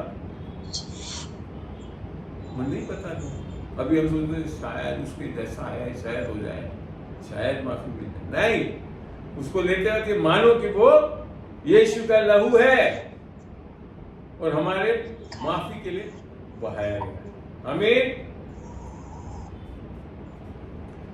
इसको एक चीज अगे और से भी पढ़ के देखते हैं और अच्छा प्रकाशन मिलेगा। कुलूसियों में आप नोट कर रहे हैं इनको, अच्छा होगा कि आप इसको नोट करें इन चीजों को। कुलूसियों 2:13 खोलो। और उसने तुम्हें भी जो अपने अपराधों और अपने शरीर के खतना रहित दशा में मुर्दे थे उसके साथ जिलाया और हमारे सब अपराधों का क्षमा किया। यीशु मसीह का लहू बहाना हमारे सारे अपराधों को क्षमा कर रहा है। एक दो नहीं है, अभी तक जो किए हैं सबको, शुरू से लेकर अंत तक जो आप आगे करने वाले हैं उसको भी क्षमा कर चुका है। तब जानोगे इसकी सामर्थ्य। आई बात समझ में? यस। अब मैं आगे ये बताना चाहता हूँ, परंतु यदि परमेश्वर चाहता है कि हम स्वस्थ रहें और यीशु का शरीर हमारे लिए तोड़ा गया, तो ऐसे मसीह क्यों हैं जो पर बीमार है? ये भी प्रश्न आता है, मसीह बीमार है। मैं व्यक्तिगत रूप से विश्वासियों को जानता हूं जो गंभीर बीमारियों में जूझ रहे हैं और मुझे यकीन है कि आप भी ऐसा करते हैं। हो सकता है कि आप या आपके परिजन इस समय किसी स्वास्थ्य चुनौती का सामना कर रहे हैं। यदि आप किसी चिकित्सीय स्थिति से जूझ रहे हैं तो कृपया जान लें कि आपके लिए संदेह और प्रश्न होना ठीक है। और आगे लिखा है, और वह चाहता है कि आप उसे जानें। आपके साथ ये सब मैं जानता हूं कि जब आप एक उग्र परीक्षा से गुजर रहे होते हैं तो उस पर भरोसा रखना कठिन हो जाता है। ठीक है,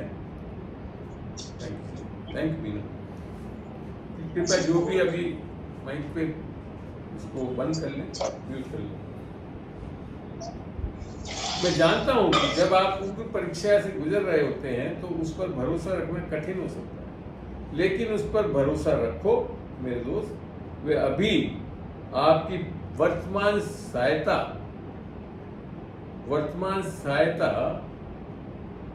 अर्थात भजन संहिता 46 में ही लिख रखा है ना, पढ़ लेना, वहां यूं लिखा है, परमेश्वर हमारा शरणस्थान है और बल है, संकट के अति सहज से मिलने वाला सहायक। आमीन। और ये जो प्रभु से ये चीजों का हमें को फायदा मिलता है। उस पर अपनी निगाह टिकाए रखो, लिख रखा है ना इब्रानियों में, परमेश्वर यीशु की ओर ताकते रहो। आमीन। और हमें कभी न छोड़ेगा और कभी न त्यागेगा। एक तो इब्रानियों में लिख रखा है।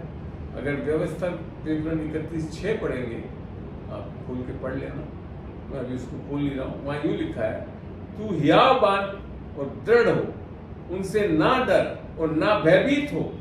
ये सारे हमारे लिए कमांड है। हमको डरना नहीं है, भयभीत नहीं होना, क्योंकि तेरे संग चलने वाला तेरा परमेश्वर यहोवा है।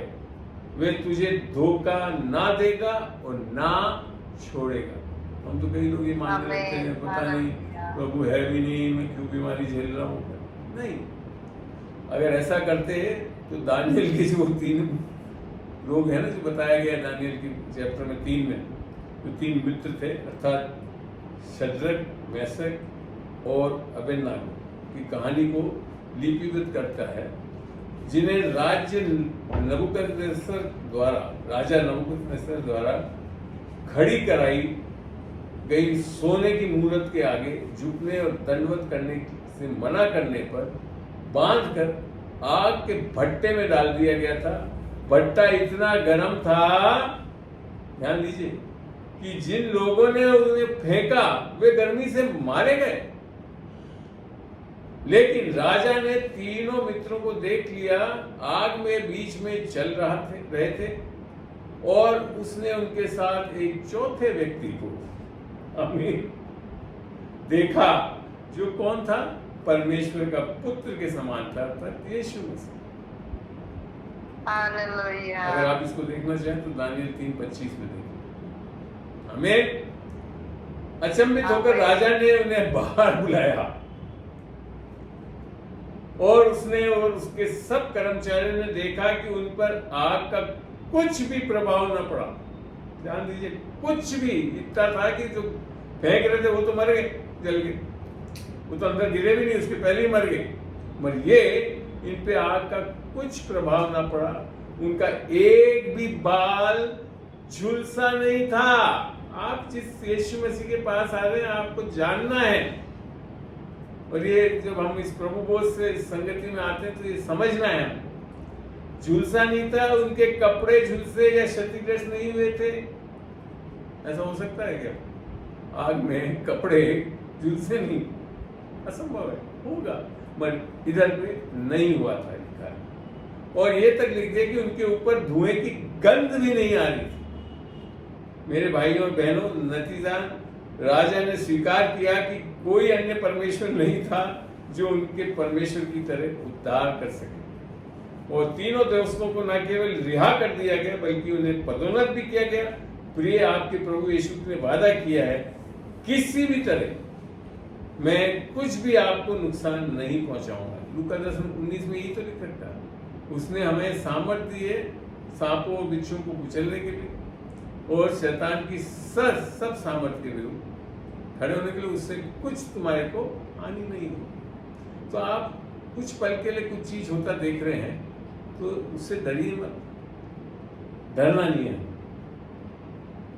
अगर आप किसी परीक्षा से गुजर रहे हैं तब भी ये आपको छुटकारा देगा, यह सब परमेश्वर है। ठीक है, अब मैं आपसे कोई बातें शायद साझा करना चाहता हूँ। मुझे विश्वास है कि हमें उनकी चंगाई की शक्ति का अनुभव करने में मदद कर सकता है। प्रेरित पौलुस हमारे ध्यान इस कारण की ओर आकर्षित करता है कि क्यों बहुत से मसीह कमजोर, बीमार और समय से पहले मर गए। ये आपकी खुशी नहीं है कि उन्होंने कारण शब्द का इस्तेमाल किया, और कारणों का नहीं, खाली कारण शब्द, एक कारण बताया, कारणों को नहीं बताया। और मैं ये नहीं कह रहा हूं कि प्रत्येक विश्वासी की बीमारी इसके कारण है। मैं केवल ये इंगित कर रहा हूं कि उनके वचन में परमेश्वर इसे इस कारण के रूप में उजागर करता है कि बहुत से मसीही कमजोर, बीमार और सोए हैं, समय से पहले मर गए हैं। ये अच्छी खबर है, क्योंकि उसका मतलब है कि जब हम जानते हैं कि ये कारण क्या है तो हम इससे बच सकते हैं। क्योंकि जो खाते पीते समय प्रभु की दया को न पहचानते, ये कारण है, वह इस खाने पीने से अपने ऊपर दंड लाता है। इस कारण से तुम में से बहुत से निर्बल और रोगी और बहुत से सो गए। कारण पर प्रकाश डाला गया है, प्रभु की देह को ना पहचानना। आमीन। ये है एक मुख्य कारण। ये हमको पता ही नहीं प्रभु का देह क्यों दिया गया है, हमको चंगाई के लिए। आई बात समझ में? कुछ ऐसे हैं जो मानते हैं कि यीशु का लहू हमारे पापों की क्षमा के लिए बहाया गया, बिल्कुल सही है, लेकिन वे ये नहीं पहचानते कि उनका शरीर तोड़ा गया था ताकि हमारे शरीर ठीक हो सके। तो खाली ये मानते हैं कि शरीर भी क्या पापों की क्षमा के लिए दिया, नहीं, शरीर तो आपकी शरीर को ठीक करने के लिए तोड़ा गया था। आमीन। वहां ये वे भी है जो रोटी और प्याले दोनों को एक ही मान लेते हैं, कई दोनों को अलग अलग करने के बजाय पापों की क्षमा का प्रतिनिधित्व करते हुए देखते हैं। मैं बताया ना, मानते कि दोनों से क्या हो रहा है, हमको पापों की माफी मिली। नहीं, लहू से पापों की माफी, शरीर से शरीर की चंगाई, रोटी से शरीर की चंगाई, अर्थात रोटी क्या है, उसकी शरीर। लेकिन यीशु ने केवल हमारी क्षमा के लिए दुख नहीं सहा है और मरा नहीं, वे भी हमारे चंगाई के लिए भी मरा है। भजनकार दाऊद ने लिखा, हे मेरे मन यहोवा को धन्य कह और उसके किसी उपकार को ना भूलना, वही तो तेरे सब अधर्म को क्षमा करता है। यह है भजन संहिता 103:2-3 को पढ़ के देख लेना, लिख लीजिए। वही यीशु जिसने हमारे सभी पापों को क्षमा खरीदी और हमारे सभी रोगों को भी दूर किया। भेद करना और ये देखने में विफलता कि हमारी बीमारियों को ठीक करने के लिए प्रभु का शरीर तोड़ा गया था, कई बीमार और कमजोर होने का कारण बनता है। यदि बहुत से लोग बीमार और कमजोर हैं क्योंकि वे प्रभु के शरीर को पहचानने में विफल रहे, आप समझ रहे हैं इस चीज को, क्योंकि सही नहीं जानने कि शरीर क्यों तोड़ा गया। तो इसका विपरीत सत्य यह है, जो लोग ये समझते हैं कि उनका शरीर हमारे स्वास्थ्य के लिए तोड़ा गया, वे स्वस्थ, मजबूत होंगे और लंबे समय तक जीवित रहेंगे। बहुत सिंपल। जब आपको समझ में आ जाए कि उनका शरीर क्यों तोड़ा गया और उस आधार पे आप उसको लें, तो आप निस्संदेह लंबे समय तक जीवित रहेंगे। क्योंकि वे इसके बारे में नहीं जानते हैं, क्योंकि उन्हें गलत तरीके से सिखाया गया है परमेश्वर को इसके लिए क्या मतलब है। हर बार हम जब प्रभु के शरीर का हिस्सा बनते हैं, हम स्वस्थ, जीवन शक्ति और लंबे जीवन का सेवन कर रहे हैं। आप जानते हो, ये प्रभु बोझ ले रहे हैं तो ये हो रहा है हमारे साथ। यदि शरीर में रोग है तो रोग अलौकिक रूप से बाहर निकल जाएगा। आमीन। सबसे पावरफुल मेडिसिन है। मेडिसिन कई बार नहीं चंगा करते हैं, मगर यीशु का शरीर जब इस भाव से लिया जाता है तो चंगा करता है। यदि क्षय और अधपतन होता है तो गिरावट उलट जाएगी, दर्द होगा तो दूर हो जाएगा, और हुआ अभी। परिणाम शानदार और तत्काल नहीं हो सकते कई बार, लेकिन वे सुनिश्चित है कि निश्चित रूप से आएंगे। और मैं प्रार्थना करता हूं कि आप उन्हें अपने लिए अनुभव करेंगे। आमीन। यदि आपके शरीर में कोई भी स्थिति है और आपके डॉक्टरों ने आपको नकारात्मक पूर्वानुमान दिया है, तो डरे नहीं, क्योंकि उसके ऊपर परमेश्वर का बोझ, प्रभु बोझ जो है वो है हमारे लोगों को। हो सकता है हम नहीं जानते कि हमारी चंगाई कैसे हो सकती है, लेकिन आइए हम यीशु के पूर्ण किए गए कार्य में विश्वास करें। परमेश्वर से सब कुछ हो सकता है, जैसा मत्ती 19:26 बताता है। भले ही हमने अभी पवित्र बोझ के बारे में बात करने पर शुरू किया है, मैं प्रार्थना करता हूं कि इस शिक्षा ने पहले ही आपको कुछ सवालों के जवाब देने में मदद की है, और अब आप इसके लाभों को मुफ्त में प्राप्त करने से उसके लिए उत्साहित हैं। तुम्हें इतना प्यार किया जाता है, ऐसा ना जिए जैसे कि आपका कोई उद्धार करता ही नहीं। आपकी चाहे जिस भी स्थिति का निदान किया गया हो, निराश न हो। उसने आपको अच्छे होने की कीमत चुकाई है। आप जानते हैं इसका वजन तोड़ना क्या है, कीमत चुकाई है उसने। और उसने आपके लिए न केवल उसे प्राप्त करना आसान बना दिया है, प्रेम और क्षमा, लेकिन साथ ही उसकी चंगाई भी शक्ति दी है। आमीन। और वो किससे आ रही है? देह के तोड़े जाने से। मैं आपका प्रभु बोझ पर आमंत्रित करना चाहता हूं। आज मैंने आपको बोला था कि आप लोग अपना प्रभु बोझ का सामान लेकर बैठो, ठीक है? अब हम थोड़ी सी देर में लेंगे और फिर उसके बाद थोड़ी सी और शिक्षा दूंगा और मैं इसको समाप्त करूंगा।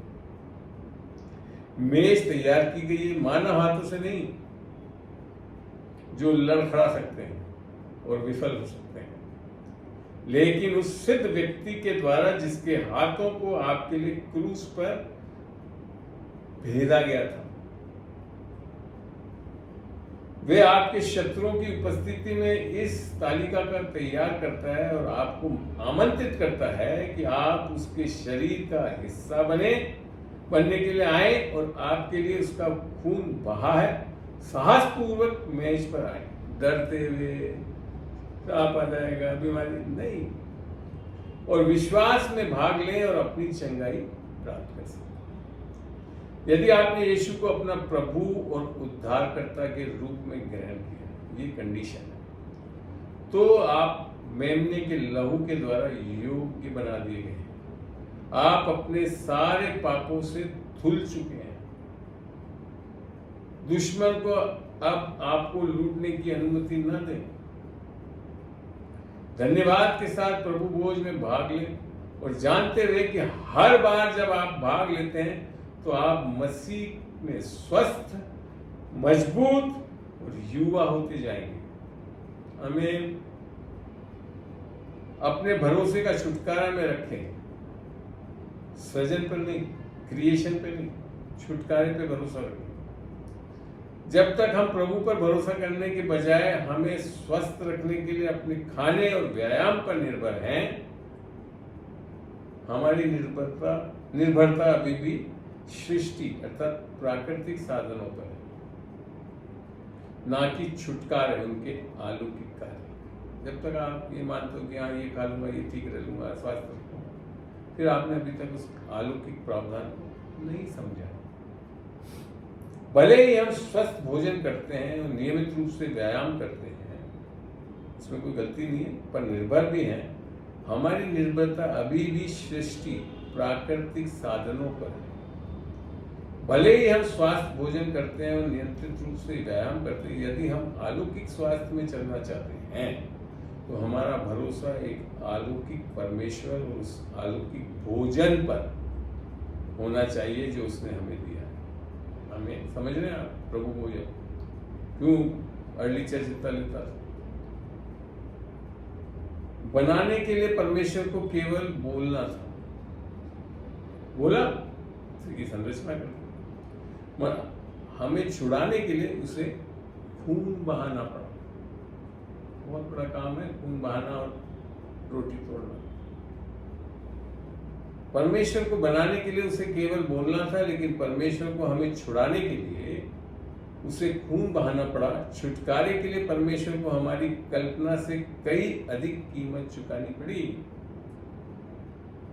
अगर हमें लगता है कि हम स्वस्थ रहने के लिए सृष्टि की ओर देख सकते हैं, तो क्या आप जानते हैं कि हम क्या कर रहे हैं? यदि हम अपने अनुशासन और अच्छे कार्यों के द्वारा स्वस्थ स्वास्थ्य की आशीष प्राप्त कर सकते हैं, तो हम कह रहे हैं कि क्रूस व्यर्थ था और यीशु के कष्ट व्यर्थ थे। लेकिन मेरे दोस्त, ऐसा नहीं है। सृष्टि में कोई आशा नहीं, क्रूस में केवल आशा है। आमीन। मैं आपको इस अलौकिक भोजन और पेय के लिए बारे में और बताता हूं जो कि हमें मिलता है। ये एकमात्र ऐसा भोजन और पेय है जो पतित सृष्टि पर आधारित है, आधारित नहीं है सर। ये पतित मनुष्य के प्रयासों पर भी निर्भर नहीं है। जब हम इसे अलौकिक भोजन को खाते हैं और पीते हैं तो हम छुटकारे के कार्य में भाग ले रहे होते हैं, ना कि सृजन में, क्रिएशन में नहीं। हमारे प्रभु यीशु ने कहा, मैं जीवन की रोटी हूं जो स्वर्ग से उतरी है। यदि कोई इस रोटी में से खाए तो सर्वदा जीवित रहेगा, और जो रोटी मैं दूंगा वह मेरा मांस है जो जगत के जीवन के बदले दूंगा। यूहन्ना 6:51 को पढ़ सकते हैं, वहां लिखा हुआ है, यूहन्ना 6:51। यहाँ शब्द जीवन इसके लिए इस्तेमाल किया कि परमेश्वर ने आदम में सांस भरी और आदम में जीवन प्राप्त किया, जबकि उस जीवन को संदर्भित करता है जो कि परमेश्वर जीवित रहता है। तो जो भौतिक जीवन, स्वास्थ्य, जीवन शक्ति और पूर्णता को भी संदर्भित करता है। तो जो भोजन परमेश्वर ने हमें खाने के लिए दिया है वो नाशवान भोजन नहीं है, बल्कि जीवित रोटी है। यीशु जो स्वर्ग से आया था और हमें जीवन देने के लिए दिया गया था। यदि आप सोच रहे हैं कि कैसे यीशु अपना मांस हमें खाने के लिए दे सकता है, तो आप अच्छी संगति में हैं, अगर आप ये सीख रहे हैं। उन्होंने ये वही प्रश्न पूछा था, यहूदी ने यही प्रश्न यूहन्ना 6:52 में पूछा था। वहीं लिखा है, इस पर यहूदी ये कहकर आपस में झगड़ने लगे, ये मनुष्य कैसे हमें अपना मांस खाने को दे सकता है? हमारे पास जो भोजन है वह नाशवान नहीं बल्कि जीवित रोटी है, जो हमें भरपूर जीवन देने के लिए दिया गया है। आमीन, आमीन। तो आप लोगों को अब समझ में आ रहा है कि प्रभु भोज कितना महत्वपूर्ण है, और ये हमारे को छुड़ाता है शैतान के बंधन से, ये हमें नया जीवन शुरुआत करता है। ये हमारे लिए ठहराया गया है कि जिस रात में मिस्र में निकले उस रात को हर एक परिवार ने मेमना बलि करके खाया। आमीन। और ये घर में खाया जा सकता है, कोई जरूरी नहीं कि कलीसिया में जाकर ही खाएं, आप स्वयं भी इसका सेवन कर सकते हैं इस विश्वास से, जैसे मैंने अभी आपको सिखाया है। ठीक है ना? और इसमें खमीरा नहीं करते हैं रोटी में, क्योंकि वो शुद्ध लेना है, गूंदा हुआ आटा बन जाए। अब मैं आपको एक चीज और बताना चाहता हूँ, क्योंकि यूहन्ना 1:29 में बताया गया है, देखो वह परमेश्वर का मेमना है जो जगत के पाप उठाता है। अक्सर प्रकाशित वाक्य में ये मेमना कहा जाता है, इसे अपना चरम पर होना था। ठीक है? तो यीशु मसीह जो मेमना बना हमारे लिए, उसने हमारे लिए जो जान दी, और उसके हड्डियां नहीं तोड़ी गई, कोई हड्डी नहीं टूटी, मांस शरीर तोड़ा गया। इसीलिए लिखा है उसके कोड़े खाए जाने से हम चल गए। ये अलौकिक चीज है। यीशु मसीह का क्रूस पे किया गया कार्य एक बहुत अलौकिक कार्य है, इसको समझें आप, और इससे हमें ध्यान रखना है। हमें चेतावनी देता है कि वाचा के लहू और पैर तले रोमने से प्रावधान नहीं है हमारे। और यहाँ तक लिख रखा है रोमियो 8:1 में, इसलिए अब जो मसीह यीशु में है उन पर दंड की आज्ञा नहीं। क्यों? क्योंकि उसने सारा दंड हमारा सह लिया। ठीक है?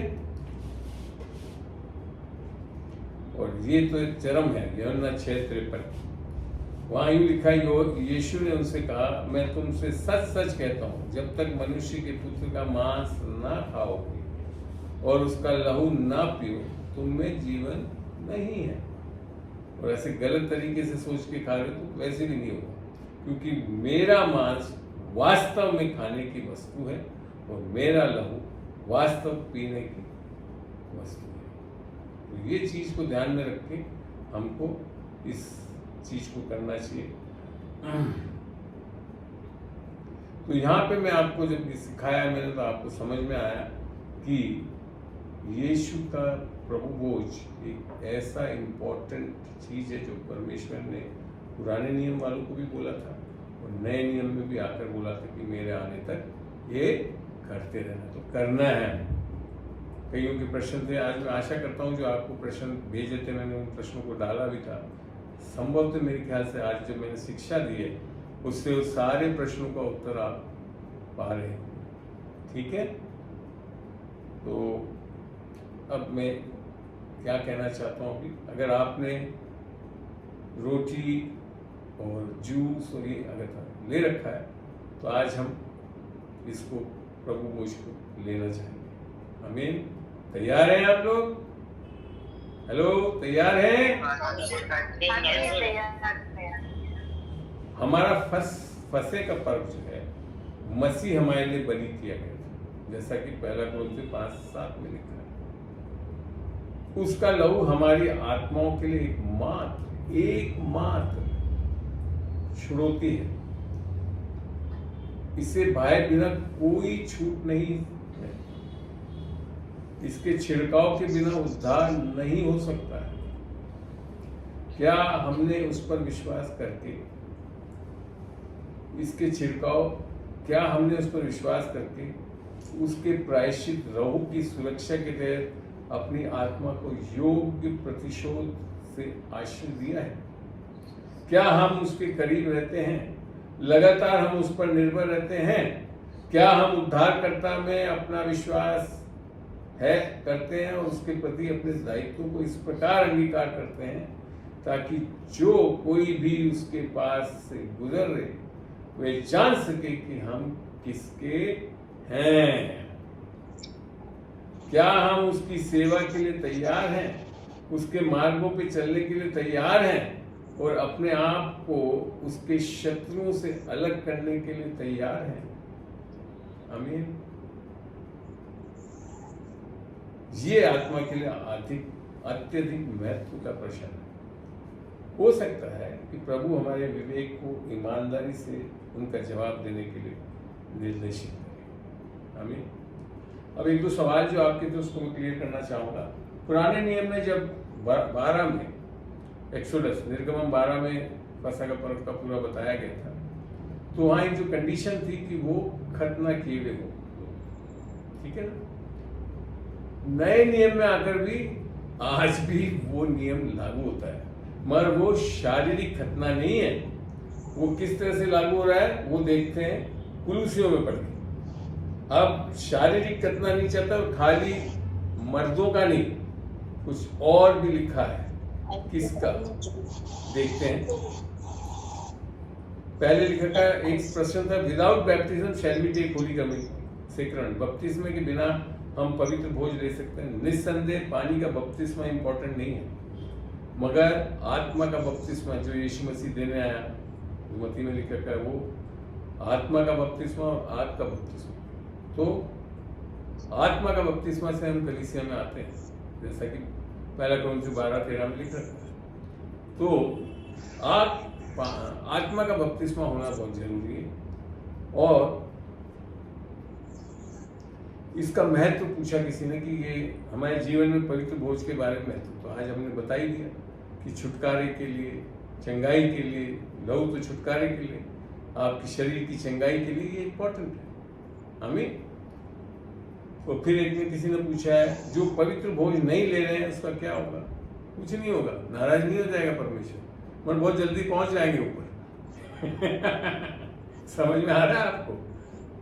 प्रतिरोधक शक्ति को नहीं ले रहे तो बहुत जल्दी परमेश्वर के पास पहुंच जाए। आप ही समझ में आई बात आपको? ये तो हमारे को यहाँ जीने के लिए एक बहुत अच्छा वे बताया परमेश्वर, सामर्थ्य जीवन जी सकते हैं हम यहाँ। फिर एक में किसी ने पूछा है, क्या प्रभु भोज में भाग लेना आवश्यक है और वर्ष में कितने बार?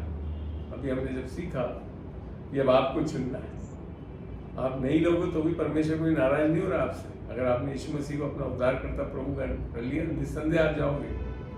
मगर यहाँ इस पृथ्वी पे मरे कुटे बीमार पड़े रहोगे। आई बात समझ लो। तो इसके लिए प्रभु भोज को हमें लेना अच्छा है, और कई बार आप हो सकते हैं। ये नहीं है कि एक दिन, ऐसा नहीं है, जितने बार लेना चाहें लीजिए आप। फिर लिखेगा, और इसके लिए आवश्यक है वर्ष में कितनी बार? 1, 2, 3 नहीं भाई, रोजाना और एक दिन में 2-3 बार ले लो। दवाई कैसे लेते हो? सुबह, दोपहर, शाम।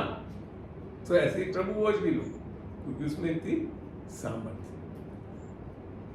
एक का सवाल है कि जिस विश्वासी ने बपतिस्मा नहीं लिया है पानी का, क्या वे प्रभु भोज में शामिल हो सकता है? बिल्कुल हो सकता है, क्योंकि पानी का बपतिस्मा तो आत्मिक नहीं बनाता। पवित्र आत्मा का बपतिस्मा आपको पवित्र आत्मा देता है, और आप तब कलीसिया में दाखिल होते, जैसे अभी मैंने बताया, पहला कोरिन्थियों 12-13 पढ़ेंगे तो वहां लिखा। तो नए नियम में आकर बड़ा स्पष्ट कर दिया परमेश्वर ने, हमको उद्धार पाना है, नया जन्म पाना है, आत्मा पाना है, वो जरूरी है। पानी का बपतिस्मा नए नियम में आकर आपको आत्मिक नहीं बना रहा, वो तो इसके लिए लिया जाता है जैसे यीशु ने लिया कि मैं धर्मी ठहर चुका हूं यीशु मसीह के क्रूस पे किए गए कार्य से, अब मैं उस धार्मिकता को लेकर आगे बढ़ूंगा, कमिटेड रहूंगा। उसको कमिटमेंट है, उससे आपका उद्धार नहीं होता है, उससे आपको आत्मा नहीं मिलती। आत्मा तो केवल यीशु के सुसमाचार के कारण आपको मिलती है। इस भ्रांति को हटा लें कि पानी के बपतिस्मे से लोग आत्मिक हो जाते हैं, ऐसा नहीं। हाँ, आत्मिक हो गए तो फिर पानी का बपतिस्मा ये दर्शाता है कि हम परमेश्वर की धार्मिकता प्राप्त कर चुके हैं, अब हम कमिटेड हैं उसकी धार्मिकता में, विश्वास में चलने। यही यीशु मसीह ने कहा। यीशु मसीह को थोड़ी कोई पानी का बपतिस्मा लेना जरूरी था, मगर उसने क्या बोला कि धार्मिकता पूरी हो। ये है पानी का बपतिस्मा का कारण। आज मैं इस पे नहीं जा रहा हूँ, पूरी शिक्षा है, आप देख भी सकते हैं, यूट्यूब पे मैंने डाल रखी है। आगे एक और था, परमेश्वर के पवित्र जन जिन्होंने बपतिस्मा लिया है प्रभु में बरकरार चल रहे हैं, यदि वे प्रभु बोझ ना ले तो जब यीशु बादलों में आएगा तो क्या वे छोड़ दिए जाएंगे? कदापि नहीं। और मैंने जैसे बताया, इस संसार में बीमार, लेटे हुए, परेशानियों में झेलते हुए जियोगे, जबकि आप प्रभु बोझ लेकर उस विश्वास से आप जयवंत जीवन जीने वाले हो। और रैप्चर के लिए प्रभु बोझ कंडीशन नहीं है, रैप्चर के लिए खाली एक कंडीशन, क्या हमने यीशु मसीह पे अपने उद्धार के लिए विश्वास किया। पहला थिस्सलुनीका 4 में पढ़ के देखो, वह कारण एक ही लिख रखा है, क्या हमने यीशु मसीह को अपना उद्धार करता प्रभु ग्रहण करा। हमें आगे बात समझ में, एक जन ने पूछा है, अंकल प्रभु बोझ खुद कैसे ले सकते हैं? तो मैंने आपको बताया कि अभी हम लेने वाले हैं, आप ले सकते हो ऐसे। और आगे कब कब ले सकते हैं? जितनी बार लेना चाहो ले सकते हैं, एक दिन में, रोजाना ले सकते हैं। फिर एक प्रश्न था, क्या एक व्यक्ति जिसने अभी अभी यीशु को जानना शुरू किया है या अभी अभी चर्च में आना शुरू किया है लेकिन यीशु को अपने जीवन में ग्रहण नहीं किया है, अर्थात उद्धार नहीं पाया है, प्रभु बोझ ले सकता है? लेने से कोई परमेश्वर नाराज नहीं होगा, मगर उसको कोई दिखेगा नहीं कुछ, क्योंकि उसने अभी तक यीशु मसीह को अपना उद्धार करता और प्रभु ग्रहण नहीं किया। बेहतर है ऐसे समय में ना ले, क्योंकि लेकर कुछ होगा नहीं तो आप सोचोगे पता नहीं क्या फायदा है इससे। आपको सबसे पहले यीशु मसीह को अपना उद्धार करता और प्रभु ग्रहण करना है, तब आप ये लेोगे तो ये जितनी भी आशीषों की बातें हमने बताई वो कारगर होती, अन्यथा नहीं होती। हमें ये भी बता दो, परमेश्वर अगर ले भी लिया तो दंड नहीं देगा, मगर वो समझे ही नहीं आपकी परमेश्वर का देह क्यों तोड़ा गया। हमें समझ में आ रही बात? ठीक है। फिर लिखा, कैन किड्स टेक कम्युनियन, माने क्या बच्चे अपने माता पिता द्वारा इसके महत्व को समझाने सिखाने जाने के बाद प्रभु बोझ ले सकते हैं? आपको मैंने बताया पुराने नियम में इजरायलियों के लिए करा गया, तो पूरे परिवार के लिए किया गया और वहां एक ही था कंडीशन, खतना होना चाहिए। और आपको पता है खतना कब हो जाता था इजरायलियों में? 6 दिन में, 7 दिन में। यीशु का 7 दिन में हुआ था, पौलुस का 7 दिन में हुआ था। मगर खतना होना ही काफी नहीं, उसका समझ आना कि खतने से हम शरीर उतारते हैं और आत्मिक हो जाते हैं, अर्थात उद्धार पा जाते हैं। ये अगर आपके अंदर समझ आ गई तो एक बच्चा जो 7-8 साल में पा सकता है इस समझ को, वो भी ले सकता है। परमेश्वर नाराज नहीं होगा, फायदे उठाएगा, उस उम्र से ही वो एक जयवंत जीवन बिताने वाला हो जाएगा। एक और सवाल था, क्या प्रभु बोझ लेने के बाद लोग पवित्र आत्मा से भर जाएंगे? ऐसा कहीं मैंने पढ़ा नहीं है। पवित्र आत्मा से जब हम सुसमाचार पे विश्वास करते हैं तब भर दिए जाते हैं, इससे नहीं। मगर एक तरह से यीशु का गाय तोड़ा जाना वो क्या बता रहा है? सुसमाचार। तो निस्संदेह अगर आप इस मानसिकता से लेते तो भरे हुए रहेंगे आप आत्मा में। आगे प्रभु बोझ हमें क्या याद दिलाता है? वो ये याद दिलाता है कि यीशु मसीह ने हमारे लिए क्या किया, हमने परमेश्वर के लिए क्या किया, ये नहीं याद दिलाता रहता। यीशु मसीह ने हमारे लिए क्या कर दिया, ताकि हम शारीरिक चंगाई लेकर चलने वाले हो सकें। अगर हम चर्च में प्रभु बोझ नहीं ले पाते तो क्या घर पर ले सकते हैं? निस्संदेह। फसह का पर्व जो पुराने नियम में बनाया गया था वो घर में ही बैठ के करा था उन्होंने, वहीं पे उसको बलि दी और वहीं पे एक परिवार ने दिया। तो कहीं मना नहीं है कि पर ये चीज को घर में नहीं ले सकते। और वास्तव में हम अगर यीशु मसीह में हैं तो हम तो महायाजक हैं, पत्र से ही बताता, तो हम याजक हैं परमेश्वर के, इसके लिए हम ले सकते हैं। हमें आगे बात समझ में चलिए। तो अब मैं चाहूंगा, आगे और नहीं पढ़ाता हूँ, है तो मेरे पास बहुत चीजें, पर मैं चाहूंगा अब हम प्रभु बोझ अगर आपने ले रखा है, रख रखा है अपने पास, तो हम एक छोटी प्रार्थना करके इस प्रभु बोझ को लेंगे। चलिए, मैंने अपना प्रभु बोझ का व्यवस्था कर ली थी। ये परमेश्वर का देह है, रोटी है।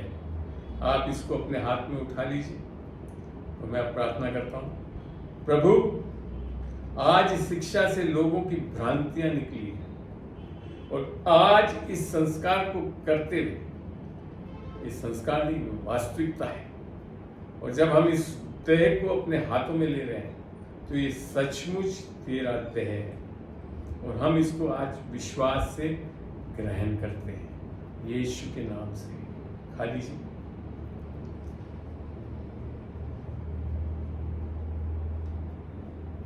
आगे जो भी आपने जूस पानी कुछ भी रख रखा है गिलास में, उसको उठा लें। प्रभु, हम धन्यवाद देते हैं कि तेरा लहू, जो ये लहू जो हमने आज हाथ में पकड़ रखा, ये हमारे छुटकारे के लिए, माफी के लिए दिया गया है। और हम विश्वास करते हैं ये जानते हुए कि ये तेरा लहू है, ये तेरे लहू समान नहीं है, ये तेरा लहू है। और जब हम इसे विश्वास से ग्रहण करते तो हमारे को छुटकारा और संगति मिलेगी तेरी। यीशु के नाम से लेते हैं, आमीन।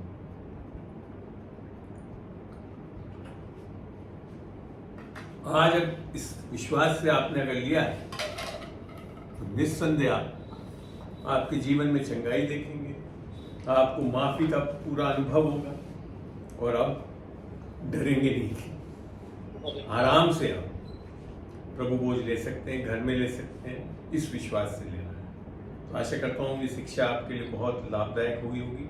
इसको आने वाले दिन में आपको YouTube पे मिल जाएगी और अधिक से अधिक लोगों को ये आप सर्कुलेट करें और वो सीखें। यीशु के नाम से मैं जय कहता हूँ और इस सभा को यहाँ समाप्त करता हूँ इस छोटी सी प्रार्थना से। प्रभु यीशु मसीह, तू सचमुच में तेरे देह और तेरे लहू के कारण हमारे लिए छुटकारा का कारण और चंगाई का कारण बना है। इस बोध से, इस सही रीति से जानकर हम इसे लें, और कोई अन्य रीति नहीं है, खाली ये जानना कि वो छुटकारा देता है और चंगाई देता है। इसके लिए हम जयवंत होकर इस संसार में जी सकते हैं और तेरे उस अलौकिक स्वास्थ्य को, जीवन को पाकर चल सकते हैं। यीशु के नाम से मांगता हूँ, आमीन।